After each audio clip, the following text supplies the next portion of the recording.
এই পৰিৱেশটোতো যদি কেন্দ্ৰীয় চৰকাৰে হস্তক্ষেপ নকৰে, এই পৰিৱেশটোতো যদি কেন্দ্ৰীয় চৰকাৰে সাহায্য আগনবঢ়ায়, কেতিয়া বহাব? যেতিয়া গুজৰাটত এনেকুৱা প্ৰলয় হৈছিল, প্ৰধানমন্ত্ৰীগৰাকী লগে লগে দৌৰি গৈছিল, কেন্দ্ৰীয় চৰকাৰৰ ফালৰ পৰা 500 কোটি টকাৰ পুঁজি ঘোষণা কৰিছিল। অসমৰ বেলিকা সেই মৰমকণ কিয় নাই? অসমৰ বেলিকা কিহৰ কাৰণে আমাৰ গোটেই সাংসদবিলাকে প্ৰধানমন্ত্ৰীক গৈ গামোচা পিন্ধাই অৱগত কৰিব লগা হৈছে যে আমাৰ ইয়াত বানপানী হৈছে? এতিয়া যে মানুহবোৰ ঘৰলৈ ঘূৰি যাব, ঘৰখন যে হেৰুৱাইছে, ঘৰখন যে পুনৰ নিৰ্মাণ কৰিব, কি সাহসত কৰিব? যত বান আৰু বিভীষিকাময় পৰিৱেশ আৰু উজনি অসমত কেনেধৰণৰ পৰিৱেশ ইতিমধ্যে আপোনালোকে দেখিছে।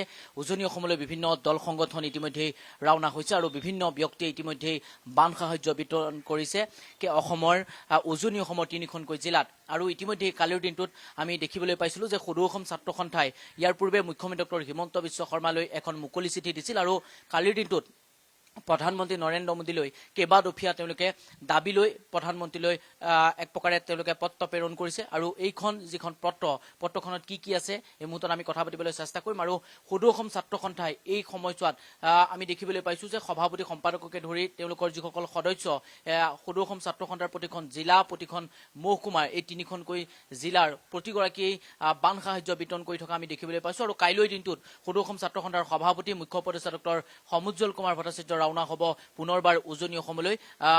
এই যিখন প্ৰধানমন্ত্ৰীলৈ দিয়া মুকলি চিঠি বা এই চিঠিখনত কি আছে মই সকলো কথা পাতিবলৈ চেষ্টা কৰিম। আৰু ইতিমধ্যে আমি দেখিছো যে আমি ইয়াৰ আগতো আমি দেখিছো যে আপুনি ইতিমধ্যে উজনি অসমলৈ ৰাওনা হৈছে, আকৌ পুনৰ কাইলৈ ৰাওনা হ'ম বুলি ইতিমধ্যে আপুনি অৱগত কৰিছে। আৰু এই যিখন প্ৰথম অৱস্থাত আপোনালোকে মুখ্যমন্ত্ৰীলৈ চিঠি দিছে আৰু তাৰ পাছত কালিৰ দিনটোত প্ৰধানমন্ত্ৰীলৈ চিঠি দিছে, গোটেই বিষয়টোৰ সন্দৰ্ভত শিৱসাগৰ, চৰাইদেউ আৰু যোৰহাট জিলালৈ যি দুৰ্যোগ নামি আহিছে, যি প্ৰলয় নামি আহিছে, আমি সকলোৱে অসহায় অনুভৱ কৰিছোঁ।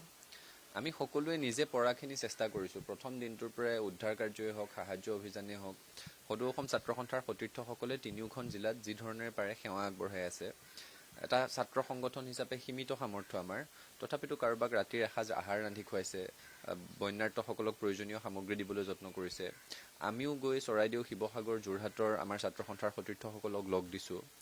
আৰু অসমৰ প্ৰতিটো প্ৰান্তৰ পৰা জিলা ছাত্ৰ সন্থাসমূহে সেয়া বজালী, নলবাৰী, বঙাইগাঁও, আজি দৰং জিলা ছাত্ৰ সন্থা, সকলোৱে হোজাই জিলা ছাত্ৰ সন্থা, তিনিচুকীয়া, ডিব্ৰুগড়, সকলোৱে যি ধৰণেৰে পাৰে নিজ নিজ জিলাত সামগ্ৰী সংগ্ৰহ কৰি কঢ়িয়াই লৈ গৈছে। আমি সেই গোটেই প্ৰক্ৰিয়াটো তদাৰক কৰি আছোঁ। কিন্তু এইখিনি সময়ত এই মহাপ্ৰলয় যেতিয়া আহিল, এটা কথা স্পষ্ট হৈ গ'ল যে ৰাইজ যদি উবুৰি খাই নপৰিলহেঁতেন, অসমৰ দল সংগঠনসমূহ, ছ'চিয়েল মিডিয়াৰ কণ্টেণ্ট ক্ৰিয়েটৰসমূহ, ইনফ্লুৱেঞ্চাৰসমূহ আৰু সকলো ৰাইজ উবুৰি খাই যদি নপৰিলহেঁতেন, তেতিয়াহ'লে এই মানুহখিনিৰ কি অৱস্থা হ'লহেঁতেন, কথাটো ভাবি ভয় লগা।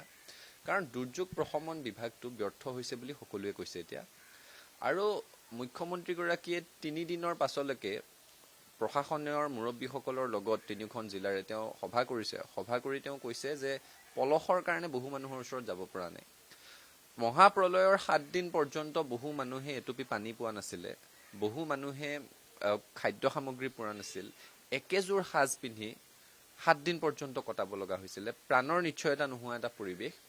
এই পৰিৱেশটোতো যদি কেন্দ্ৰীয় চৰকাৰে হস্তক্ষেপ নকৰে, এই পৰিৱেশটোতো যদি কেন্দ্ৰীয় চৰকাৰে সাহায্য আগনবঢ়ায়, কেতিয়া বহাব?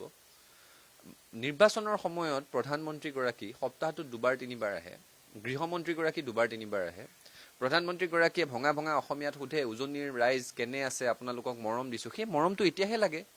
নিৰ্বাচনৰ আগত উজনিৰ ৰাইজক মৰম দিছোঁ বুলি ভঙা ভঙা অসমীয়াত যে ক'বলৈ আহে, এতিয়া দিয়ক সেই মৰমটো।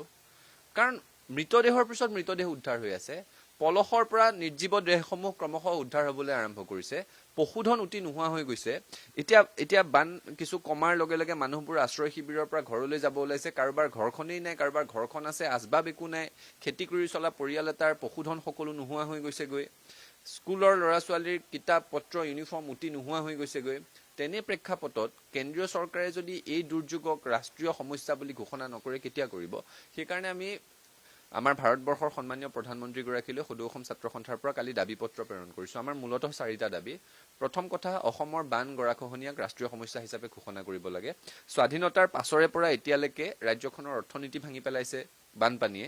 গৰাখহনীয়াই আমাৰ মানচিত্ৰ সংকুচিত কৰি আনিছে। বহু ৰাজহ গাঁও নোহোৱা হৈ গ'লগৈ, ব্ৰহ্মপুত্ৰৰ বুকুত জাহ গৈছে। গতিকে বান গৰাখহনীয়াক ৰাষ্ট্ৰীয় সমস্যা ঘোষণা কৰিব লাগে। দ্বিতীয়তে, এই শিৱসাগৰ, চৰাইদেউ, যোৰহাট জিলাকেইখনৰ কাৰণে এটি বিশেষ পেকেজ ঘোষণা কৰিব লাগে। তাৰ বিকল্প নাই। কাৰণ আমি দেখিছিলোঁ 2017 চনত যেতিয়া গুজৰাটত এনেকুৱা প্ৰলয় হৈছিল, প্ৰধানমন্ত্ৰীগৰাকী লগে লগে দৌৰি গৈছিল, কেন্দ্ৰীয় চৰকাৰৰ ফালৰ পৰা 500 কোটি টকাৰ পুঁজি ঘোষণা কৰিছিল। অসমৰ বেলিকা সেই মৰমকণ কিয় নাই? অসমৰ বেলিকা কিহৰ কাৰণে আমাৰ গোটেই সাংসদবিলাকে প্ৰধানমন্ত্ৰীক গৈ গামোচা পিন্ধাই অৱগত কৰিব লগা হৈছে যে আমাৰ ইয়াত বানপানী হৈছে? গতিকে অত্যন্ত দুৰ্ভাগ্যজনক কথা। তৃতীয় কথাটো আমি কৈছোঁ যে এখন ফেক্ট ফাইণ্ডিং কমিটি গঠন কৰিব লাগে, উচ্চস্তৰীয়, আৰু তাত নিৰপেক্ষ তদন্তকাৰী মানুহক ৰাখিব লাগে। কাৰণ শিৱসাগৰ, চৰাইদেউ, যোৰহাটে অতীততে এনেকুৱা বানৰ সন্মুখীন হোৱা নাই। এতিয়া যে মানুহবোৰ ঘৰলৈ ঘূৰি যাব, ঘৰখন যে হেৰুৱাইছে, ঘৰখন যে পুনৰ নিৰ্মাণ কৰিব, কি সাহসত কৰিব? অহা বছৰ যে এনেকুৱা প্ৰলয় আকৌ নহ'ব তাৰ কিবা নিশ্চয়তা আছেনে? কিহৰ কাৰণে হৈছে? আচল কাৰণটো কি? অতিবৃষ্টিৰ কাৰণে হৈছে নে সঁচাকৈ নদী বান্ধ ভাঙি হৈছে, যিটো ৰাজহুৱা অভিযোগ উত্থাপন হৈছে, নে সঁচাকৈ অবৈধ কয়লা খননৰ ফলত, প্লাইউড ফেক্টৰীৰ নামত বন ধ্বংস অভিযান চলোৱাৰ ফলত, বালি মাফিয়াই বালিৰ অবাধ খনন চলোৱাৰ ফলত এনেকুৱা হ'বলৈ পাইছে? তাৰতো তদন্ত হ'ব লাগিব, নিশ্চয়তা লাগিব যে কাৰণ কি আৰু সমাধানৰ উপায় কি, সেই নিশ্চয়তা প্ৰদান কৰিবৰ কাৰণে দাবী জনাইছোঁ। আৰু চতুৰ্থটো দাবী, প্ৰধানমন্ত্ৰীগৰাকী অসমলৈ আহক, অসমৰ নদীৰ বান, মানুহৰ চকুলোৰ বান একেলগে আহি চাই যাওকহি। প্ৰধানমন্ত্ৰী, গৃহমন্ত্ৰী এইসকল নিৰ্বাচনৰ আগত বাৰে বাৰে আহে, দলং এখন উন্মোচন কৰিবলৈও আহে, মূৰ্তি এটা উন্মোচন কৰিব লগা হ'লেও আহে, কিন্তু 60জনতকৈ বেছি মানুহ মৰি যোৱাৰ পাছত, ইখনৰ পিছত সিখন গাঁও নিশ্চিহ্ন হৈ যোৱাৰ পাছত এতিয়াও যদি অসমলৈ নাহে, নিৰ্বাচনৰ আগত অসমক আহি অষ্টলক্ষ্মী বুলি ক'লে কোন হতেৰে মানুহে স্বীকাৰ কৰিব? গতিকে এই দাবীকেইটাৰে সৈতে আমি মূলতঃ প্ৰধানমন্ত্ৰীলৈ পত্ৰ প্ৰেৰণ কৰিছোঁ। তাৰ আগত আমি মুখ্যমন্ত্ৰীগৰাকীকো আহ্বান জনাইছোঁ। আৰু মুখ্যমন্ত্ৰীগৰাকীয়ে দেখিছোঁ যে আমাৰ দুই এটা দাবী, তেওঁ কালি ফেচবুক লাইভত মই দেখিছোঁ যে তেওঁ কৈছে ছাত্ৰ ছাত্ৰীক বিনামূলীয়াকৈ যিবোৰ শৈক্ষিক নথি হেৰাই গৈছে সেই নথিসমূহ দিয়াৰ ব্যৱস্থা কৰিব, সেই কথাটো তেওঁ কৈছে, দেখিছোঁ। আৰু লগতে প্ৰকৃত ক্ষয়ক্ষতি কি হৈছে সেইটো এটা জৰীপ কৰিম বুলি কৈছে। কাৰণ আমি কৈছোঁ যে গতানুগতিক নিয়ম মাফিক ক্ষতিপূৰণেৰে সৈতে নহ'ব, বিশেষ পেকেজ দিব লাগিব, আন দাবীসমূহৰ প্ৰতিও গুৰুত্ব দিব লাগে। আৰু আমি ভাল পাইছোঁ যে মুঠ 9 লাখকৈ টকা তেওঁলোকে দিম বুলি কৈছে। মৃতকৰ শৰীৰটো ঘূৰাই দিব নোৱাৰি, আত্মাটো ঘূৰাই আনিব নোৱাৰি, যি হেৰাই গ'ল, কিন্তু পৰিয়ালটোক ক্ষতিপূৰণ হিচাপে 9 লাখকৈ টকা। তাৰ পাছত তেওঁলোকে কৈছে যে এমাহতকৈ বেছি সময় নিৰুদ্দিষ্ট হৈ থাকিলে তেওঁলোককো সেই 9 লাখ টকাটোৰ ক্ষতিপূৰণ দিব, ভাল কথা। কিন্তু এই যে 15,000 টকাৰ ক্ষতিপূৰণ দিম বুলি কৈছে, সেইটো অত্যন্ত দুৰ্ভাগ্যজনক হৈছে। 15,000 টকাত কি হয়? মানুহবোৰৰ ঘৰবোৰেই প্ৰায় নিশ্চিহ্ন হোৱাৰ নিচিনা হৈছে। যিবোৰ ঘৰ আছেও সেইবোৰত ঘৰৰ দেৱালৰ আধালৈকে পলস পৰি আছে।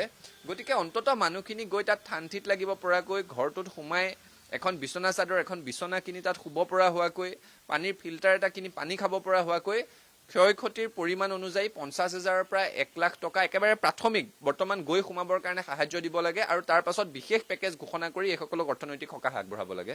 দ্বিতীয়বাৰ আপুনি উজনি অসমলৈ যাব, কেইবাদিনীয়া কাৰ্যসূচী লৈ? চাওক, আমাৰ ছাত্ৰ সন্থাৰ পৰিয়ালটোৱে প্ৰথম দিনটোৰ পৰাই আমি যিমান পাৰোঁ নিজৰ সীমিত সামৰ্থ্যৰে সৈতে সাধ্যানুসাৰে সহায় কৰি আছোঁ। আমি ইয়াৰ আগতে যোৰহাট জিলাৰ কেইবাখনো বান বিধ্বস্ত অঞ্চলত আমি গ'লোঁ, তাত সহায় কৰিবলৈ চেষ্টা কৰিলোঁ। ছাত্ৰ সন্থাৰ কৰ্মকৰ্তাসকল দিন ৰাতি কাম কৰিয়ে আছে।